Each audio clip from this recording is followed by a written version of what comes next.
The night was calm, the faint hum of tires on dimly lit asphalt the only sound accompanying Alana as she drove home. Dinner with her best friend had been a rare reprieve from the grind of her daily routine. At 7 months pregnant, every task felt heavier, but tonight she was buoyed by thoughts of her unborn child. The baby represented hope, love, and a future she couldn't wait to embrace. She had no idea that in moments, her entire world would shatter. The peaceful drive was interrupted when red and blue lights burst into her rearview mirror. Her heart skipped a beat, a chill settling in her chest. Alana slowed the car and carefully pulled over to the curb. Her mind raced for answers. She had been driving below the speed limit, hadn't missed any signals. Why was she being pulled over? Her fingers tightened on the steering wheel as she glanced at the side mirror. A tall, broad man emerged from the patrol car, his uniform sharp but his expression cold. He strode toward her with an air of authority, laced with something darker. Contempt. Alana could feel it before he spoke. "License and registration. Now," the officer demanded, his voice harsh with no courtesy or explanation. Alana fumbled with her purse, her breath quickening. She reminded herself to stay calm. "Good evening, officer." "Is something wrong?" she asked, trying to keep her voice steady as she handed over the documents. The officer, whose badge read Sergeant R. Halvorsen, snatched them without acknowledgement, his piercing blue eyes scanning her license before darting back to her. "What's a woman like you doing in this neighborhood at this hour?" His tone was heavy with accusation, as though her presence alone was a violation. Alana's stomach tightened, her mind racing to process his words. A woman like her? She had heard those words before, wrapped in prejudice and veiled hostility. She forced herself to take a deep breath. "I'm heading home. This is the quickest route," she replied, carefully keeping her voice polite. Halvorsen leaned closer to the open window, his gaze sweeping through the car's interior. "Been drinking tonight? Drugs in the system?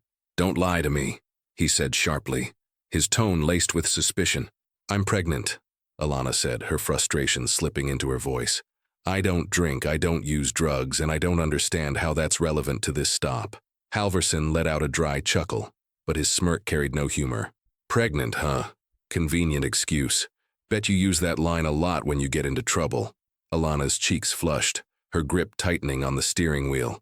"I don't know what you're implying, but I haven't done anything wrong. If you could tell me why I was pulled over, I'll tell you when I feel like it," he interrupted. His words were clipped, dripping with disdain. "Step out of the vehicle." Alana hesitated, her heart pounding. "Officer, with all due respect, I don't understand why you're asking me to. You refusing to comply, because I can drag you out myself if I have to. Don't test me." His hand moved toward his belt, where a pair of handcuffs gleamed. Swallowing her fear, Alana unbuckled her seatbelt and opened the door. The cool night air rushed in as she stepped out, her rounded belly pressing against the fabric of her dress. She moved slowly, deliberately, trying not to provoke him further. "You're taking too long, move it," Halvorsen barked, his voice a whip crack in the silence. Alana stood by the car, her hands visibly at her sides. "Please," she said, her voice calm but firm. "I'm cooperating. I just want to understand what's happening." "You want to understand?" Halvorsen sneered, stepping closer until he towered over her. "Here's what's happening. You're suspicious, you're stalling, and you're about to find out what happens when people like you don't follow orders." Her heart pounded in her chest, but she refused to let him see her fear. "People like me?" she asked, her voice trembling with restrained anger. Halvorsen's smirk deepened. "Don't play dumb. Now hands on the hood. Let's go." Alana hesitated, glancing down at her belly. "I'm pregnant. Can you be careful, please?" Her words seemed to ignite something in him. He grabbed her arm roughly, spinning her toward the car. She gasped as her belly brushed against the cold metal. "Did I ask for excuses?" he hissed. "Stop, you're hurting me," she cried, tears welling in her eyes. "Not as much as I will if you don't keep your mouth shut," Halvorsen snapped. And then it happened. In one swift, brutal motion, he lifted his boot and drove it into her side. The force of the kick sent her collapsing to the ground, pain exploding through her body. Alana clutched her belly, tears streaming down her face as she gasped for air. "I told you to comply," Halvorsen muttered, his voice eerily calm as though what he'd done was routine. "You people never learn." Alana's mind spun as she lay on the pavement, her hands protectively cradling her stomach. Fear and pain gripped her, But beneath it all, something else began to stir. Defiance. She forced herself to look up at him, her vision blurred by tears. He stared back, cold and unyielding, his face devoid of remorse. In the distance, the faint hum of an approaching car broke the tense silence. Halvorsen didn't seem to notice, too focused on his display of dominance. But Alana noticed. Her mind latched onto the sound, her breath hitching with a mix of hope and determination. This wasn't over. Whatever happened next, she would make sure this man answered for what he had done. The hum of the approaching car grew louder, slicing through the tension that filled the quiet suburban street. Alana lay on the cold pavement, her arms wrapped protectively around her stomach. Each breath felt like fire in her lungs, but the sound of the car gave her a faint glimmer of hope. Rick Halvorsen turned his head toward the vehicle, his annoyance evident. "Stay down," he snapped at Alana, his voice still sharp and commanding. But Alana didn't obey. She fought to push herself up, trembling as the pain radiated through her side. "Help!" she called out, her voice hoarse but insistent. The car slowed as it neared the scene, its headlights illuminating the officer standing rigidly by the patrol car, and the woman on the ground. Halvorsen adjusted his posture, his hand resting near the baton on his belt, as if preparing for a confrontation. His jaw tightened as he muttered under his breath, "Damn busy bodies." The car rolled to a stop a few yards away, and the driver stepped out, a man in his early 30s, dressed casually but with an air of confidence. His phone was already in his hand, the screen glowing as he pointed it toward the scene. "What's going on here?" the man asked, his tone firm but measured. Halvorsen's face shifted, a tight smile forming as he straightened up. "Routine traffic stop. Nothing to worry about," he said, his voice suddenly smooth and controlled. The man didn't move, his sharp eyes taking in the scene. His gaze lingered on Alana, who was now sitting up, clutching her belly. "Doesn't look routine to me," the man said. "Ma'am, are you okay? Do you need help?" Alana nodded weakly, her voice trembling. He kicked me. I'm pregnant."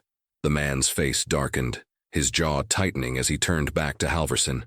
"Is that true?" he demanded. "She's lying."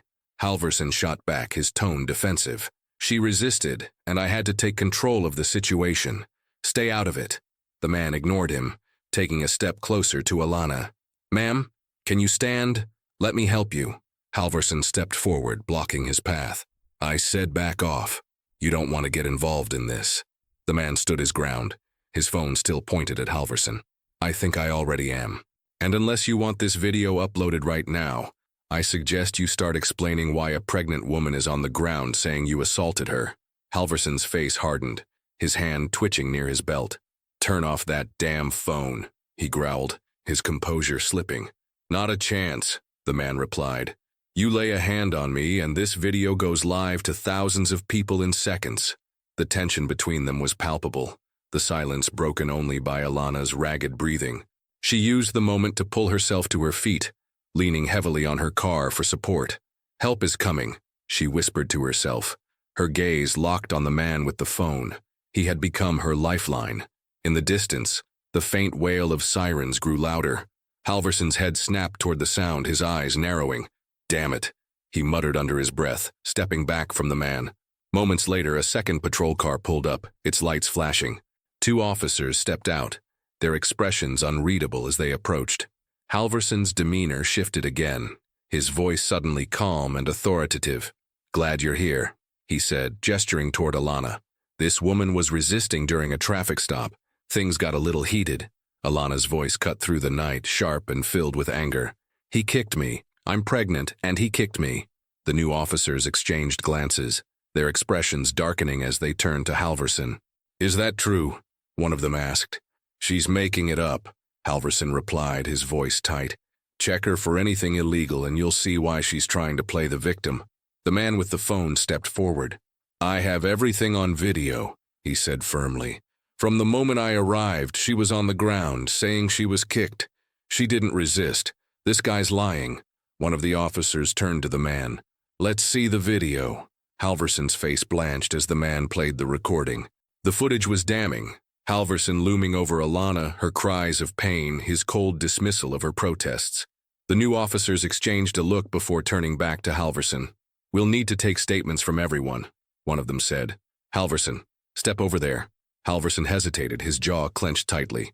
"You're seriously listening to this nonsense?" he snapped. "Step over. There," the officer repeated, his tone leaving no room for argument. Halvorsen glared at Alana and the man with the phone before reluctantly stepping aside. Paramedics arrived moments later, carefully helping Alana onto a stretcher.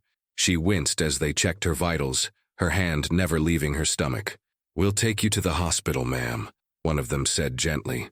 Alana nodded, tears streaming down her face. As she was loaded into the ambulance, she looked back at Halvorsen.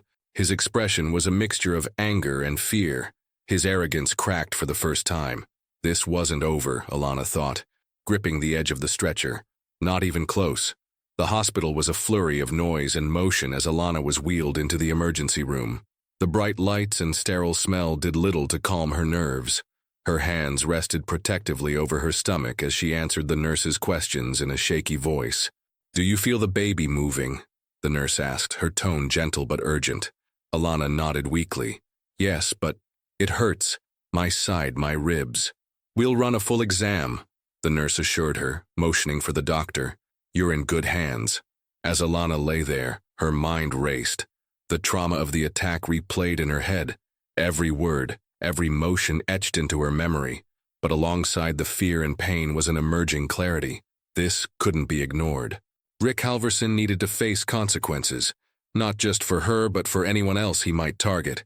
She flinched as the door to her room opened, but her tense shoulders relaxed when she saw the man with the phone. He stepped in cautiously, holding a cup of water. "Hey," he said softly. "I figured you might need this, hope you don't mind." Alana accepted it, her hands trembling. "Thank you. For stopping. For recording." He gave her a small smile. "Of course. Someone had to do something. I'm Marcus, by the way." She nodded, feeling a faint glimmer of safety in his presence. "Alana." Before they could say more, the door opened again, and a tall man in a dark suit entered the room. His presence was commanding, his expression sharp and focused. Marcus took a step back instinctively. The man's eyes softened when they landed on Alana. "Are you okay?" he asked, his voice low and steady. "Daniel," Alana whispered, relief washing over her as tears welled up in her eyes. The man, Daniel Graham, was Alana's husband. To the world, he was the director of the FBI, a man of power and influence. But in that moment, he was a husband first, his entire being focused on the woman he loved and the child she carried. He crouched by her side, taking her hand in his. "I came as soon as I got the call. Are you hurt? How's the baby?" "The baby's moving," she reassured him, her voice shaking. "But I don't know. They're still running tests." Daniel's jaw tightened, his expression darkening as he processed her words. He looked at Marcus. "Who are you?" "Marcus," he said quickly. "I was passing by and saw what happened. I recorded everything. The officer, Rick Halvorsen," Alana interjected. "He kicked me, Daniel. He kicked me like I was nothing." Daniel closed his eyes for a brief moment, his hand gripping hers more tightly. When he opened them, his gaze was hard as steel. "You did the right thing by recording," he said to Marcus. "Thank you. That video is going to be critical." Marcus nodded, pulling out his phone. "I already backed it up. It's safe." "Good," Daniel said, his voice firm. "Halvorsen's career ends tonight." The weight of his words hung in the air, but Alana interrupted softly. "It's not just his career, Daniel. He has to pay for what he's done. People like him don't stop until they're forced to." Daniel nodded, his expression grim. "He will. I promise you that." Back at the precinct, Halvorsen paced the small break room, his fists clenched. The fallout was escalating faster than he anticipated. The video was circulating, and whispers of an internal investigation were spreading like wildfire. He had underestimated her. His thoughts were interrupted when the captain walked in, his face stone cold. "Halvorsen, my office. Now!" Halvorsen followed reluctantly, his mind racing for excuses. He entered the office to find two men in suits waiting alongside the captain. Their badges glinted under the harsh fluorescent lights. "FBI. Officer Halvorsen," one of the agents said, his voice calm but authoritative. "We need to ask you some questions regarding an incident involving Alana Graham." Halvorsen froze. Graham. His stomach dropped as realization hit him like a freight train. He had assaulted the wife of one of the most powerful men in law enforcement. "I was doing my job," Halvorsen said quickly, his voice defensive. "She resisted. I followed procedure. The other agent's eyebrow arched. Procedure doesn't involve assaulting a pregnant woman. The captain's voice cut through the room. Halvorsen, you're being placed on immediate administrative leave pending investigation. Hand over your badge and weapon. Halvorsen's face burned with anger and humiliation. This is ridiculous. I'm being railroaded because she's connected to the FBI. No, the agent replied, his tone icy. You're being investigated because you broke the law. Your actions were recorded and the evidence is damning. Halvorsen glared at the men, but his protests fell on deaf ears. As he reluctantly handed over his badge and weapon, he realized the depth of the trouble he was in. At the hospital, Daniel stood outside Alana's room, speaking into his phone. His voice was low but firm, each word deliberate. I want this handled swiftly and publicly. He doesn't just lose his badge, he faces charges. Understand? He hung up and re-entered the room, his expression softening as he sat beside Alana. The doctors say you'll be okay, the baby too, but we're staying here tonight just to be sure. Alana nodded, exhaustion washing over her. What about Halvorsen? Daniel's eyes burned with resolve. He's suspended. The investigation is underway. And with that video, there's no way he's walking away from this. Alana took his hand, her voice quiet but steady. It's not just for me. It's for every woman who's been treated like this and didn't have someone to fight for them. Daniel kissed her hand, his expression softening. I know, and I promise we'll make sure this doesn't get buried. The morning light streamed through the hospital room windows, casting a soft glow over Alana's bed. She sat upright, her hands gently resting on her belly. Though the pain in her side was a reminder of the previous night's brutality, her resolve had never been stronger. Across the room, Daniel stood by the window, his phone pressed to his ear as he orchestrated the next steps. His tone was clipped, his words precise. She stays protected. Media inquiries are directed to me, and I want a full briefing on Halvorsen's past complaints by noon, Daniel said, his voice low but commanding. He hung up and turned to Alana, his expression softening slightly. How are you feeling? He asked, walking over to her side. Tired, Alana admitted, her voice faint but steady. But I'm not backing down, Daniel. I want to go public. Daniel hesitated, his jaw tightening. You don't have to decide that right now. Let's focus on your recovery and the baby's health. Alana shook her head. I can't just sit here while he gets away with this. He's not getting away with anything, Daniel assured her. We've already uncovered multiple complaints against him. Excessive force, racial profiling. Nothing stuck because he was protected by the system. That's exactly why I have to speak out, Alana said firmly. If I don't, who will? Their conversation was interrupted by a knock on the door. Marcus stepped in, holding a small bag of food. Hope I'm not interrupting, he said, offering a tentative smile. Alana smiled back. Not at all. Thank you for coming. Marcus set the bag on the table. Just thought you might need something better than hospital food. How are you holding up? Alana glanced at Daniel, who nodded slightly, as if granting permission for her to speak freely. I'm doing okay, considering, she said. But I'm not letting this go. I'm going to fight back. Marcus's face lit with admiration. That's good to hear. You've got the video, the truth, and the law on your side. Daniel cleared his throat. Marcus, I appreciate what you've done, but I have to ask. Why did you stop last night? Marcus hesitated, his expression growing serious. Because I know what it's like to feel helpless in a situation like that. I grew up in a neighborhood where we were taught to keep our heads down, to avoid trouble. But that doesn't stop it from finding you. I've seen too many people get steamrolled by the system because no one was there to help them. Daniel nodded slowly, the lines on his face softening. Thank you. We'll make sure that video is used the right way. Across town, Halvorsen sat in a dimly lit diner, his coffee untouched. His hand shook as he scrolled through his phone. News of the incident had begun to spread, the footage shared across social media. The public outcry was growing louder by the hour, with hashtags demanding justice trending nationwide. The door to the diner swung open, and a man in plain clothes slid into the booth across from him. Halvorsen glanced up, relief momentarily flashing across his face. Thank God you're here, Halvorsen said. You've got to help me spin this. The man, a lawyer from the police union, leaned back and crossed his arms. Spin what, Rick? The video's everywhere. Public opinion's already against you. Halvorsen's face reddened. I was doing my job. She was resisting.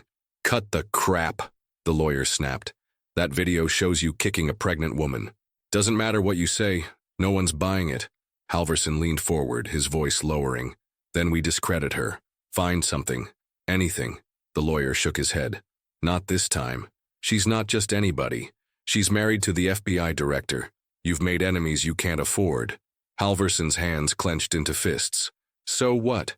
I'm just supposed to roll over and let them ruin me. You ruined yourself, the lawyer said coldly. And you're on your own.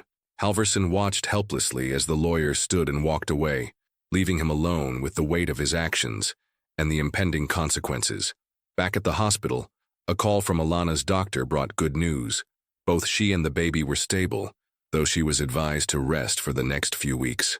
The relief was palpable, but it was quickly overshadowed by a new challenge: the media frenzy. Reporters had already gathered outside the hospital, their cameras flashing and microphones poised for any statement.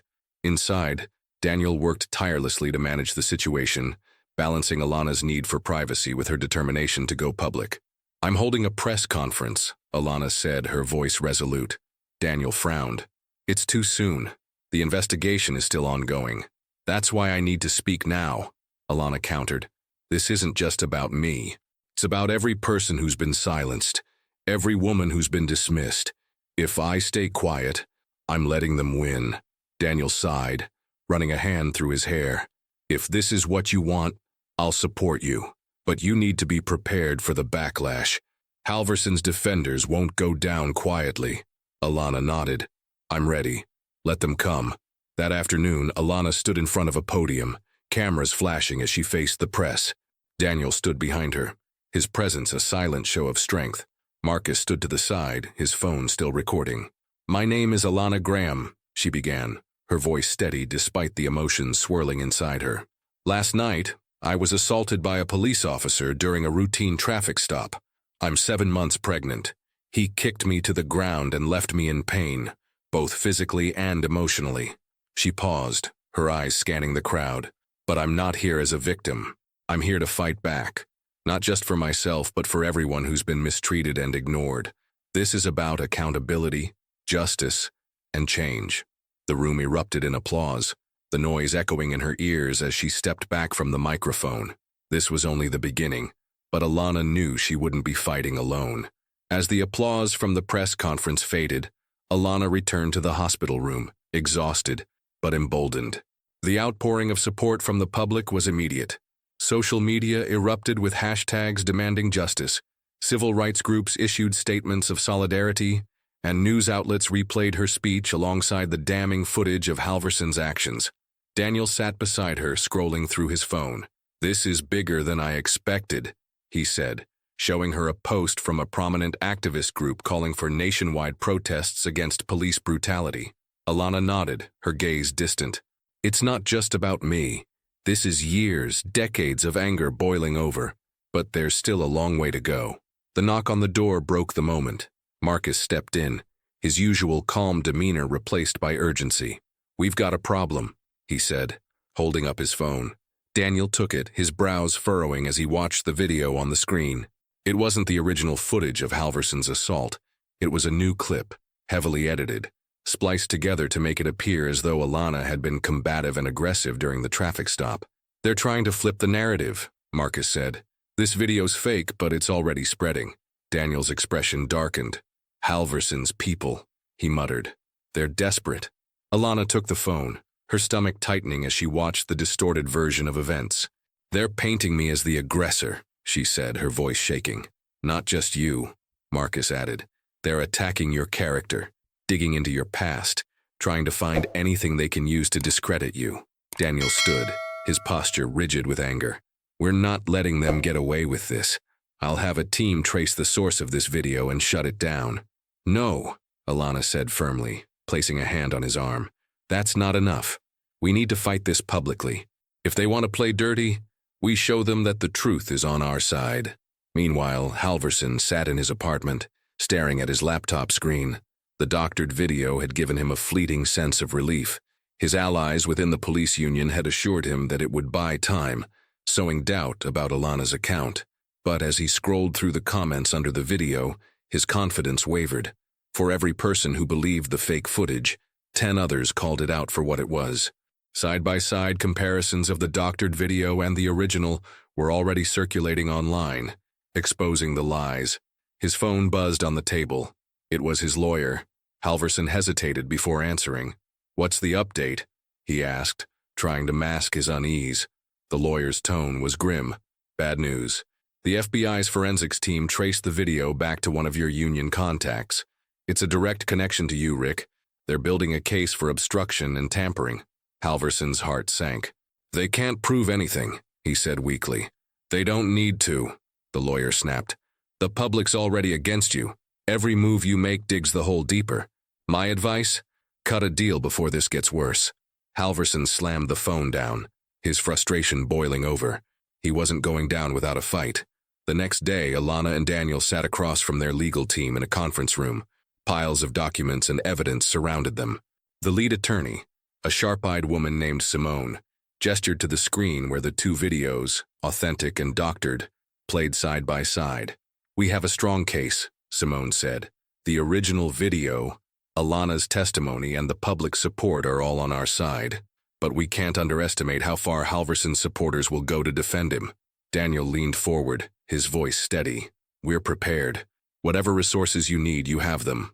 Alana glanced at the screen, her expression resolute. "I want to testify. I want to face him in court." Simone hesitated. "It's risky. They'll do everything to rattle you, bring up personal details, twist your words." "I don't care," Alana said firmly. "He tried to take my voice away once. I won't let him do it again." The turning point came later that evening when news broke that Halvorsen had been formally charged with assault and misconduct. The announcement sent shockwaves through the community. Protests erupted in cities across the country, fueled by the call for accountability in law enforcement. But the most significant moment came when Daniel received a tip from one of his agents. He rushed into Alana's hospital room, his face a mix of urgency and triumph. "They've uncovered a pattern," he said. "Halvorsen's been involved in multiple cover-ups over the years. Excessive force, racial profiling, even a case where evidence went missing. It's all coming to light." Alana's eyes widened. "So it's not just about what he did to me." Daniel nodded. "Exactly. This isn't just a trial. It's an indictment of everything he represents." That night, Alana lay awake, her mind racing with the enormity of what was unfolding. She felt the baby kick, a small but powerful reminder of what she was fighting for. This wasn't just about her justice. It was about creating a future where her child wouldn't have to fear the same violence and prejudice. She turned to Daniel, who sat by her side poring over documents. "Do you think we can really change things?" she asked softly. He looked at her, his eyes filled with determination. "I think we already are." The trial of Rick Halvorsen began with a media frenzy, drawing attention from every corner of the country. Protesters gathered outside the courthouse daily, their signs and chants demanding justice for Alana and accountability for a broken system. Inside, the atmosphere was tense as the prosecution and defense laid out their cases. Alana sat in the gallery, her presence a quiet but powerful reminder of why everyone was there. Beside her, Daniel maintained his usual stoic demeanor, but she could feel the tension in his posture. His hand occasionally brushed hers, a silent gesture of support. The prosecution wasted no time presenting the unedited video of the assault. The courtroom was silent as the footage played, the gasps from the jury audible when Halvorsen's kick landed on Alana's side. The lead prosecutor, Simone, stepped forward as the video ended. "Ladies and gentlemen of the jury," she began, her voice steady but impassioned. "This is not just about one woman. It's about a pattern of abuse, a system that has allowed officers like Rick Halvorsen to act with impunity for far too long." Halvorsen's lawyer, a sharp-tongued man named Carter Blake, countered with an aggressive strategy. He leaned into the doctored video, suggesting that Alana had exaggerated her injuries and questioning her motives for coming forward. "Mrs. Graham, isn't it true that your husband's position as FBI director has influenced this case?" Blake asked during his cross-examination of Alana. Alana met his gaze steadily. "No," she replied firmly. "My husband's position didn't make Rick Halvorsen kick me. He did that on his own." The jury's eyes remained fixed on her as she continued. This isn't about influence. It's about justice. For me, for my baby, and for everyone who's ever been hurt by people like him." Blake pressed on, but Alana refused to waver, her calm resolve cutting through his attempts to discredit her. The courtroom murmured in quiet support as she returned to her seat, her head held high. Outside the courthouse, Marcus stood among the crowd of protesters, his phone still recording. His footage had gone viral, but he remained grounded, knowing the fight was far from over. When a reporter approached him for a comment, he simply said, "This isn't about me. It's about her, and about everyone who's ever been told to stay silent." As the trial progressed, more damning evidence against Halvorsen came to light. Former colleagues testified about his history of excessive force, and internal records revealed that multiple complaints against him had been buried by the department. The defense attempted to paint Halvorsen as a dedicated officer pushed to his limits, but their arguments faltered under the weight of the evidence. The jury's expressions grew grimmer with each passing day. Halvorsen himself took the stand, his arrogance still intact despite the mounting odds against him. He described Alana as defiant and claimed that his actions were justified to maintain control of the situation. Simone's cross-examination dismantled his narrative piece by piece. "So, Officer Halvorsen," she said, pacing in front of the jury, "you expect us to believe that a pregnant woman posed such a threat to you that kicking her was the only option?" Halvorsen hesitated, his confidence faltering for the first time. She wasn't complying," he stammered. "Or perhaps," Simone continued, her voice cutting through the tension, "you saw her not as a person, but as a threat, because of your own biases. Isn't it true that you've faced multiple complaints for misconduct in the past?" Halvorsen's lawyer objected, but the damage was done. The courtroom buzzed as Simone pressed on, her questions hammering at the cracks in his testimony. The final day of the trial arrived, and the air in the courtroom was heavy with anticipation. Both sides presented their closing arguments, the prosecution emphasizing the undeniable evidence of Halvorsen's guilt and the broader implications of his actions. Alana sat with her hands folded over her belly, her heart pounding as the jury filed out to deliberate. Hours passed, each minute dragging on as she and Daniel waited for the verdict. Finally, the jury returned, their faces solemn. The foreperson stood, clearing her throat. "On the charge of aggravated assault, we find the defendant, Rick Halvorsen, guilty." The words hit Alana like a wave, a mix of relief and emotion washing over her. The courtroom erupted in a mix of cheers and gasps as the judge called for order. Halvorsen's face hardened, his eyes narrowing as he was escorted out of the courtroom in handcuffs. Outside, the crowd erupted into celebration. Reporters swarmed Alana as she stepped onto the courthouse steps, Daniel and Marcus at her side. Cameras flashed as she addressed the crowd, her voice steady despite the weight of the moment. "This verdict is a step forward," she said, "but it's only one step. Real change comes when we continue to fight for accountability, when we refuse to let these stories go unheard. I won't stop fighting, for myself, for my child, and for everyone who deserves justice." The crowd roared in support, their chants echoing into the evening. As Alana walked away, Daniel placed a protective hand on her back. "You did it," he said quietly. "No," Alana replied, a small smile forming on her lips. "We did." In the weeks following the verdict, Alana found herself at the center of a national movement. What began as her fight for justice had sparked a broader conversation about systemic racism and abuse of power in law enforcement. People from all walks of life reached out, sharing their stories and showing support. Though her days were still consumed by physical recovery and preparing for the baby's arrival, Alana felt a renewed sense of purpose. The media attention was relentless, but Daniel worked tirelessly to shield her from the more invasive scrutiny. Despite his demanding job, he was by her side for every doctor's appointment, every interview she chose to give, and every moment of quiet reflection when the weight of it all felt too much. One afternoon, while sorting through letters from supporters, Alana came across one that stopped her in her tracks. It was handwritten, the penmanship shaky but earnest. "Dear Mrs. Graham, I saw your story and wanted to thank you. I'm a mother too, and I've lived in fear of what could happen to my children every time they leave the house. What you did took courage, and because of you, I have hope that things can change. Please know that your bravery has made a difference." Alana read the letter twice, tears welling in her eyes. She placed a hand on her belly, feeling the soft flutter of the baby's movements. Later that evening, as she and Daniel sat together on the couch, she handed him the letter. "This is why we're doing this," she said softly. "It's not just about what happened to me. It's about what comes next. For everyone." Daniel nodded, his hand covering hers. "You've already inspired so many. But if this is the road you want to take, we have to be prepared. The fight isn't over." "I know," Alana said, determination in her voice. "That's why I'm starting an advocacy group. We can't just rely on the courts to fix this. We need to push for real reform, better training, accountability, and protections for people who report abuse." Daniel's eyes widened slightly, but he didn't look surprised. "You've thought this through." "Every night," Alana admitted. "I don't want my child to grow up in a world where this keeps happening. If we don't do something, who will?" Across town, Marcus found himself stepping into a new role as an activist. His video had been the catalyst for Halvorsen's downfall, and people were now looking to him as a voice for change. Though he was initially reluctant, Alana's determination inspired him to embrace the responsibility. He started attending community meetings, advocating for transparency in law enforcement and better protection for civilians.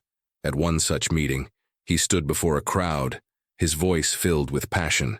"I didn't stop that night because I wanted to be a hero," he said. "I stopped because it was the right thing to do. But we shouldn't have to rely on bystanders to hold people accountable. The system has to change." As Alana's advocacy group gained momentum, she began speaking at events and meeting with lawmakers. Her story, coupled with the overwhelming public support, opened doors that had long been closed to conversations about police reform. She used her platform to push for the creation of independent oversight committees and mandatory body cameras for all officers. One of the most impactful moments came when Alana testified before Congress. Standing at the podium, her voice steady despite the weight of the occasion, she shared her story and called for change. "I'm not here just as a victim," she said. "I'm here as a mother, a wife, and an advocate for everyone who's been silenced by fear. We have the power to create a system that protects and serves all of us. Let's not waste it." Her testimony received a standing ovation, and shortly after, a bill aimed at increasing police accountability was introduced. At home, Alana and Daniel prepared for the arrival of their baby. Despite the whirlwind of public appearances and activism, they made time to focus on their growing family. One evening, as they decorated the nursery, Alana paused to admire the crib Daniel had assembled. "It's perfect," she said, running her hand over the soft blankets. Daniel smiled. "I just want everything to be ready for when they get here. After everything you've been through, this baby deserves the world." "We'll give them that," Alana said, her voice filled with hope. "We'll make sure they grow up in a better world."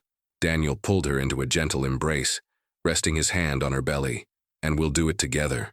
The months passed, and Alana gave birth to a healthy baby girl. Holding her daughter for the first time, she felt a wave of emotions: love, relief, and an unshakable determination to keep fighting for the future she wanted her child to inherit. The name they chose for her was a reflection of that hope, Maya, meaning bravery. As Alana cradled Maya in her arms, Daniel sat beside her, his arm wrapped around her shoulders. "She's going to grow up knowing her mom is a hero," he said softly. Alana smiled through her tears. "She's going to grow up knowing she can change." To months after Maya's birth, Alana's advocacy work had grown into a national movement. What began as a single story had ignited a push for widespread reform, and Alana found herself at the center of a fight far bigger than she ever imagined. Her organization, Voices for Justice, had become a powerful platform for victims of police violence and systemic inequality to share their stories and demand change. However, the resistance was equally fierce. Halvorsen's supporters, emboldened by certain political figures and law enforcement groups, began to lash out publicly. Online, Alana was vilified in smear campaigns accusing her of being a liar, a manipulator, and even an opportunist. Anonymous threats flooded her inbox, and protests outside her home became a near-daily occurrence. Daniel ramped up security around their family, hiring a private team to monitor their home and escort Alana during public appearances. "I'm not taking any chances," he said firmly. "I understand. Alana replied, holding Maya close. But I won't be scared into silence. Late one evening, as Alana worked in her home office, Daniel entered, his expression serious. He held a folder in his hands. This just came in from the FBI's investigations division, he said, placing the folder on her desk. It's Halvorsen's internal disciplinary file. They've uncovered more than we expected. Alana opened the folder, her eyes scanning the documents. It was a catalog of misconduct, racial profiling incidents, excessive force complaints, and cases where evidence had been tampered with to justify violent arrests. Each case detailed how Halvorsen had been shielded by his superiors, his actions buried under layers of bureaucracy.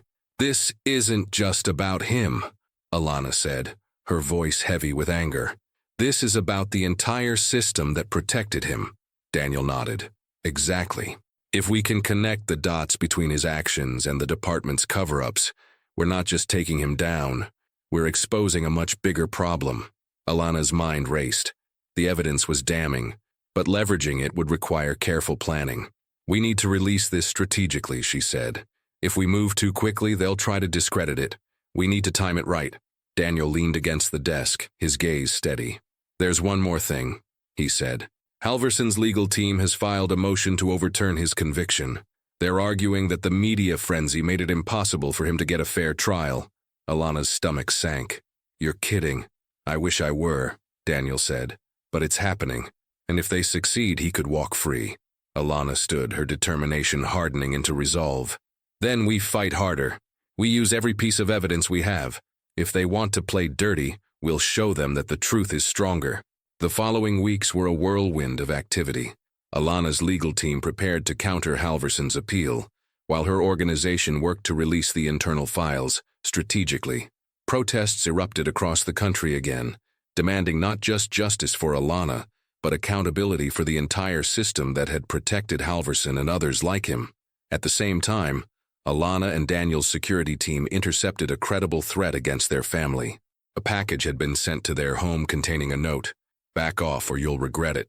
Inside was a crude mock-up of a family photo, with Alana's face crossed out. Daniel was livid, immediately escalating the situation to federal authorities. They're trying to intimidate us, he told Alana. They think they can scare you into giving up. They don't know me, Alana replied firmly. This only proves how desperate they are, and it proves that what we're doing is working. The turning point came during a televised town hall event where Alana was invited to speak. The room was packed with community leaders, activists, and politicians. Outside, protesters both for and against her gathered, their chants echoing into the night. Standing at the podium, Alana addressed the audience with quiet strength. This isn't just my story, she began. This is about every person who has been told they don't matter. It's about every victim of violence who never got to see justice. And it's about holding those in power accountable, not just the individuals, but the systems that enable them. As she spoke, the crowd listened intently, the weight of her words sinking in. She ended her speech with a powerful call to action. We can't rely on those in power to fix this. Change starts with us, by standing together, by refusing to back down, and by demanding the justice we deserve. The room erupted into applause, the energy palpable, but Alana knew the fight was far from over. As she stepped off the stage, Daniel met her with a proud smile. You've inspired them, he said. They've inspired me, she replied. 2 days later, Alana's legal team released the internal documents on Halvorsen and the systemic cover-ups. The public's response was immediate and explosive. News outlets ran detailed exposés, and calls for widespread reform reached a fever pitch. Lawmakers who had long resisted change were now forced to address the issue, their constituents demanding answers. The release also had another effect. Halvorsen's appeal was thrown into chaos. The damning evidence undermined his legal team's argument, and the motion to overturn his conviction was denied. Halvorsen, once arrogant and untouchable, was now a symbol of a crumbling system. He sat in his prison cell, watching the news coverage of the documents, his face pale as the reality of his downfall settled in. The courthouse steps were once again crowded with reporters, protesters, and spectators, as the results of the investigation into systemic corruption within Halvorsen's department were set to be revealed. It had been months of relentless effort from Alana, Daniel, and their team to gather and present the evidence that would not only ensure Halvorsen's conviction remained intact, but also expose the layers of protection that had enabled him and others like him for years. Inside the packed courtroom, the air was heavy with anticipation.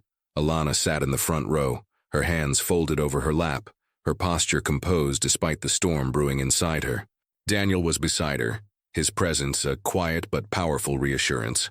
The lead prosecutor, Simone, began her presentation, projecting a detailed timeline onto the screen.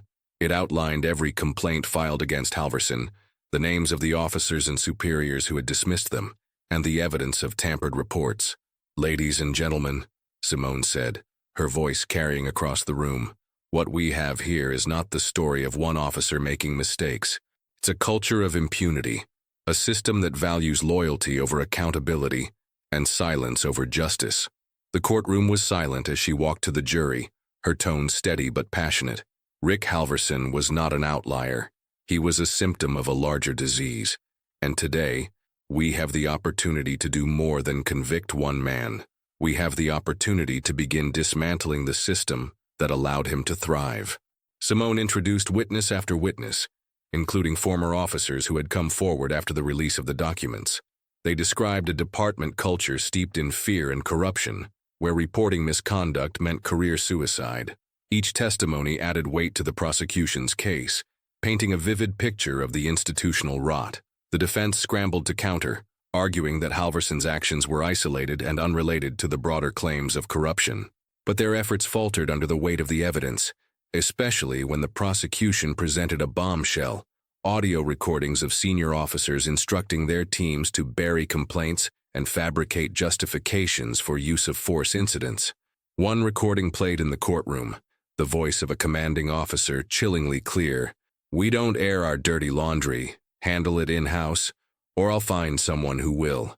The gallery erupted in murmurs, the judge calling for order as the defense visibly deflated. The final day of the hearing brought Alana to the stand once more. As she faced the jury, she felt the weight of every person who had supported her, shared their stories, and placed their trust in her. "Over the past year, I've learned just how deep this problem goes," she began, her voice steady despite the lump in her throat. "This isn't just about what happened to me. It's about the countless people who didn't have cameras to record their pain, who didn't have a platform to speak out, and who didn't get the justice they deserved." She paused, her eyes scanning the room.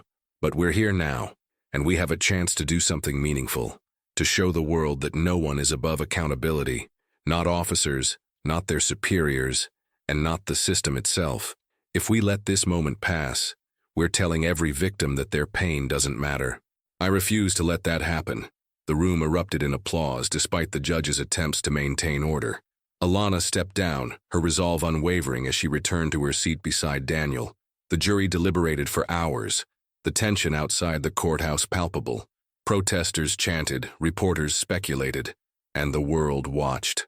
Finally, the jury returned, their faces solemn as the foreperson rose. "On the charge of conspiracy to obstruct justice, we find the defendants guilty." The verdict sent shockwaves through the courtroom. Alana's eyes filled with tears as the weight of the decision settled in. Daniel squeezed her hand, his expression one of quiet pride. Outside, the crowd erupted in cheers as the news spread. Alana stepped out onto the courthouse steps, facing a sea of supporters. Cameras flashed, microphones were thrust forward, but she raised her hand to silence the crowd. "This is a victory," she said, her voice carrying over the noise. "But it's not the end. Accountability is just the beginning. We must keep fighting to ensure that this never happens again, to anyone."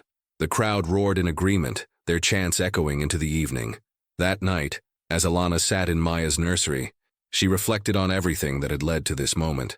The pain, the fear, the uncertainty. It had all been worth it to create a future where her daughter wouldn't have to face the same injustices. Daniel entered the room, leaning against the door frame as he watched her cradle Maya. "She'll grow up knowing how strong her mom is," he said softly.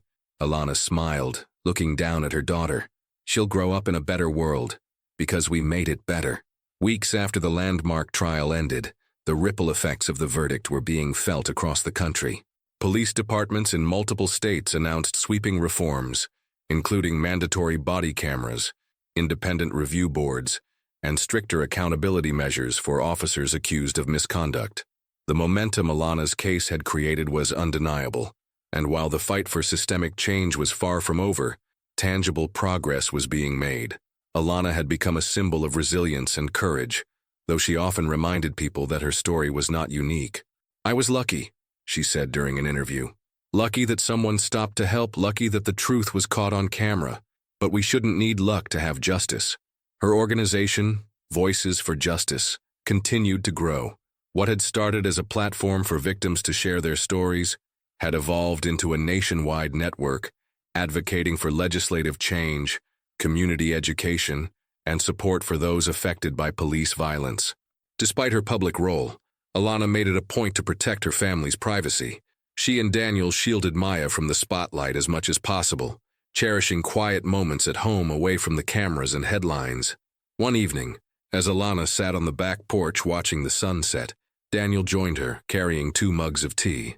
"It's been a while since we just sat and did nothing," he said, handing her a mug. She smiled, taking a sip.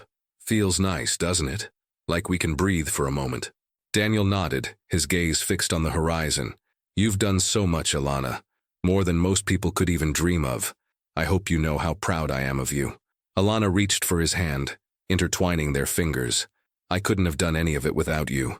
You've been my rock through everything." They sat in comfortable silence, the weight of the past year finally beginning to lift. Alana closed her eyes, listening to the faint sounds of laughter from inside the house as Maya played with her grandmother. "We made it through," Alana said softly. Daniel looked at her, his expression warm. "We did, and we're just getting started." The months later, Alana stood on a stage in Washington, D.C., addressing a massive crowd gathered for a march on justice and reform. Her voice carried over the sea of faces, her words charged with hope and determination. "Today, we stand together to say enough is enough. We are not here to ask for change. We are here to demand it. Because justice isn't a privilege. It's a right." The crowd erupted in applause, their chants echoing through the streets. Alana's speech was broadcast live, her words reaching millions across the country. In the crowd, Daniel stood with Maya on his shoulders, her tiny hands clutching his hair as she giggled at the spectacle around her. Despite her young age, she seemed to sense the importance of the moment. As the march began, Alana descended from the stage to join her family. She took Maya from Daniel's arms, holding her close as they walked together at the front of the crowd. The sun set behind them, casting a golden glow over the city. Alana felt a sense of peace she hadn't known in a long time. The fight wasn't over, but they were moving forward, together. Years had passed since that fateful night when Alana's world had been turned upside down. Now the echoes of that trauma had been replaced by the laughter of children and the hum of a life rebuilt on purpose and resilience. In a sunlit park near their home, Alana watched as Maya, now a curious and energetic 5-year-old, chased after her younger brother, Caleb, who toddled along with determination. Daniel stood nearby, pretending to be a monster, as the children shrieked with delight, running in circles around him. Alana sat on a bench, a book in her lap, but her attention was on her family. She smiled, feeling a profound sense of gratitude for how far they had come. Her phone buzzed and she glanced at the screen. It was a message from Simone, her trusted ally from the trial.